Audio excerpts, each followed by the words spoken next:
everything whole. He is new again. He is new again. TCM expertly reframes wine from a box.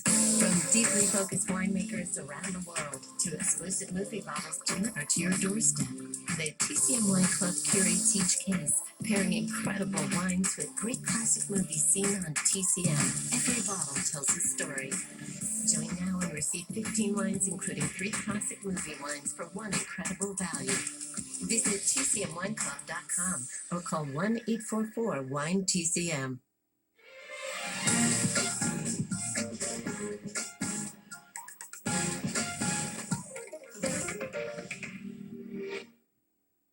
Hello there, I'm Alicia Malone and welcome to TCM, where we are delving into movie accents with dialect coach Carla Meyer. Hi, Carla. Hello, Alicia. It's so nice to talk to you. I am so fascinated by your job.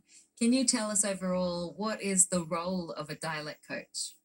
Well, generally, we're there to help the director realize his vision, working with the actors or actor and helping to set the sound of a movie or the sound of a character. How did this role come about? Because a lot of the films we watch on TCM don't have accurate accents. Well, I think dialect coaching as it is now, dialect coaching on movies, the new iteration started sort of in the early to mid 80s, but there's a whole history of voice and speech coaching and acting coaching within the studio system.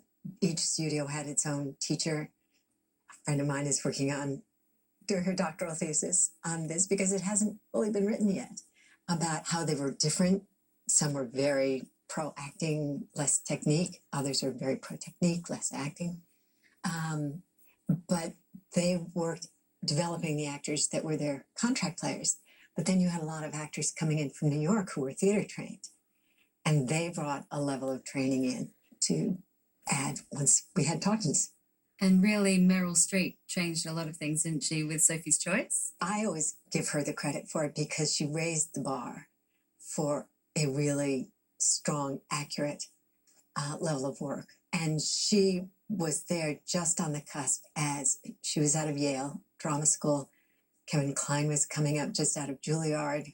There was a wonderful generation of actors that were skilled at this, that were really good at it. And at the same time, the world was shrinking. Television was going out into the world and bringing footage home from all over. And you couldn't quite get away with a really general, broad accent. It would eventually be unrealistic and kind of insulting. Yeah, audiences were getting savvier, weren't they? Exactly. So tonight we're looking at Americans playing Brits. And our example is This Is Spinal Tap, which stars Christopher Guest, Harry Shearer, and Michael McKean as part of this British rock band. This Is Spinal Tap is a comedy, but I think their accents are pretty good. Although I know there's so many differences when it comes to British accents, there's so many different regions, and same with American accents. But do you think that in general, British actors are good at doing American accents and Australian actors are good at doing American accents because we grow up with so much American television? I think that's true recently. But in my experience, take back 15 years, there was a different feeling about coming to American, I think, for British actors than there was for Australian actors. I think that it was doing that step down in terms of relaxation didn't feel comfortable, whereas Australians had more of a slip-slidey feel that is more like American. But with all the TV and with the world shrinking, I think, yes, the British are very comfortable now doing American. But I think we've had some Americans do some pretty fantastic British. Yeah, I have to say, Christopher Guest is wonderful as Nigel Tufnell. Listen, how much is just listen for a minute. I'm This not, is Stein, listen to it. I'm not hearing anything. You would, though, if it were playing. He grew up a lot in the UK and he came to the US. And obviously, this is a comedic movie, so it's not intended to be exactly accurate.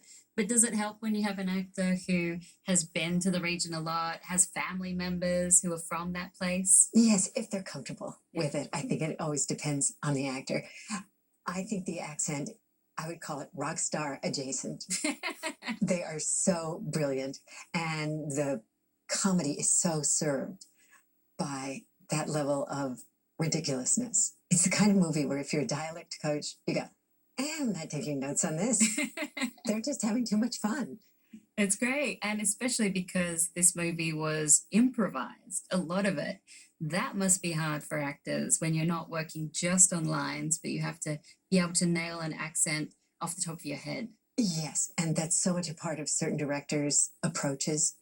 And that's the actor's skill set.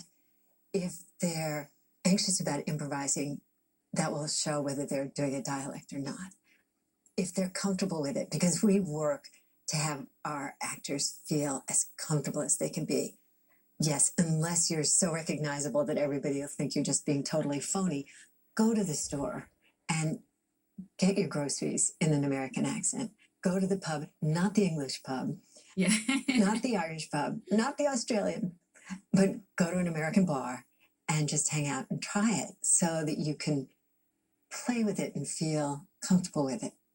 And generally, I've noticed on most of the sets where they really encourage improvisation, the director has created a really comfortable environment for the actors so that they can and they do have an easy time with it.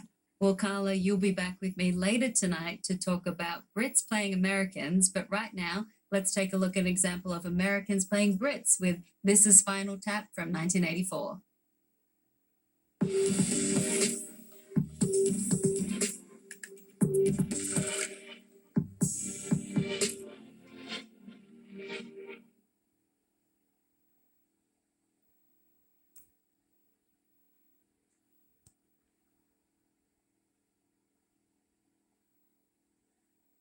Hello, my name is Marty DeBerge.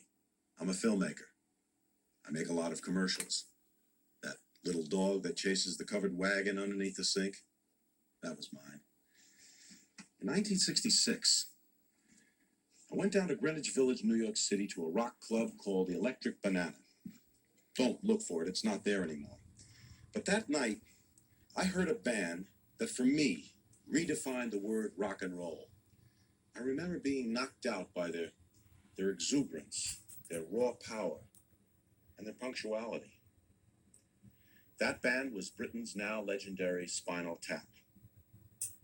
17 years and 15 albums later, Spinal Tap is still going strong, and they've earned a distinguished place in rock history as one of England's loudest bands. So in the late fall of 1982, when I heard that Tap was releasing a new album called Smell the Glove and was planning their first tour of the United States in almost 6 years to promote that album, well, needless to say, I jumped at the chance to make the documentary, the, if you will, rockumentary that you're about to see. I wanted to capture the sights, the sounds, the smells of a hard-working rock band on the road. And I got that. But I got more. A lot more.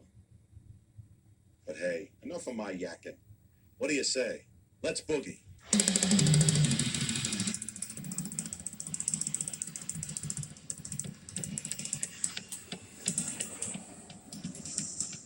Gives me a lot of energy, makes me happy. Metal's deep. He gets some out of it. The way they dress, the leather.